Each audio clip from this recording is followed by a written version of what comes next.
All right, so I just got back from the theater finishing my movie catch up with M3GAN 2.0, or just Megan 2.0, to the Uncivilized. This is the sequel to the surprise hit of 2 years ago, I believe.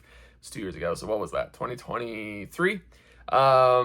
Megan, or M3GAN, which was a story about a little AI doll that was created to become this little girl's companion and protector, who takes that assignment far too seriously and goes out of control.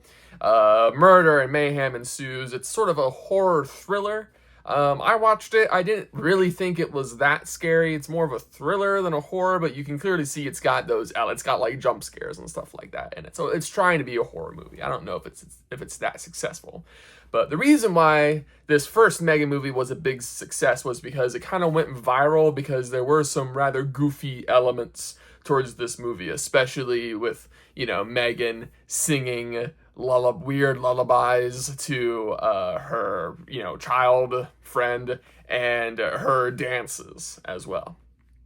So we get this sequel, Megan 2.0, that completely ditches the horror genre. We're not doing that anymore. Instead, this is a sci-fi action espionage movie, and with a little bit of comedy thrown in. And that's my problem with this movie, is that it only has a little bit of comedy thrown in. And I think it should have gone full-blown comedy. Because if you think about it, it is kind of ridiculous. This AI, robot that looks like an American Girl doll, saving the world from another AI Barbie doll looking thing, who wants to destroy civilization and make everything, AI, basically. And she has to team up with the people that she terrorized in the first movie who don't completely trust her, but she might be good now, but she might not be.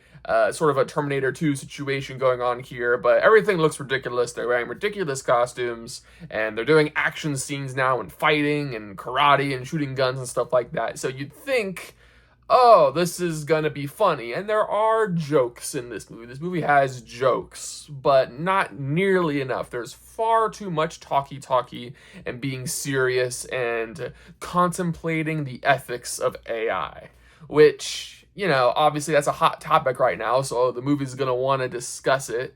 And I don't think it, should not have discussed it, but you could do that in a more funny movie as well, because this movie was really boring for me, and it was also way too long because it just kept going and going and going, and it wasn't interesting enough to keep my attention.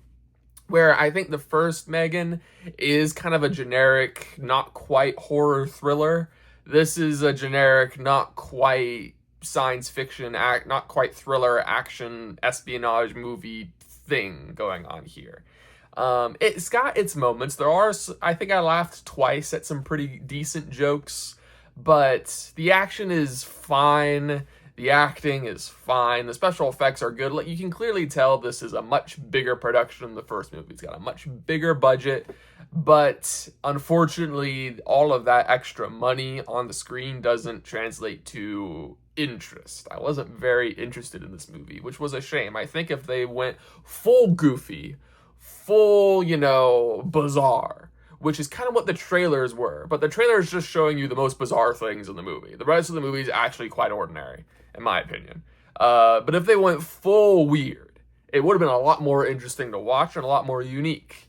But unfortunately, as it is, it's just a bleh sort of movie for me.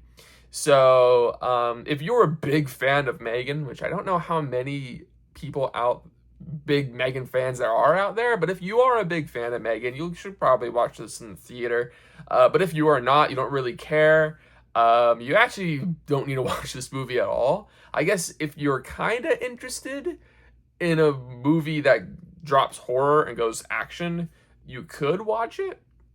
I don't know, when it comes to streaming, maybe, or you could just watch Alien and Aliens, which is basically the same thing. First one's horror, second one's action, But yeah, there's not really anything significant about this movie that warrants seeing it, in my opinion, sadly. Yeah, so those are my thoughts on M3GAN 2.0.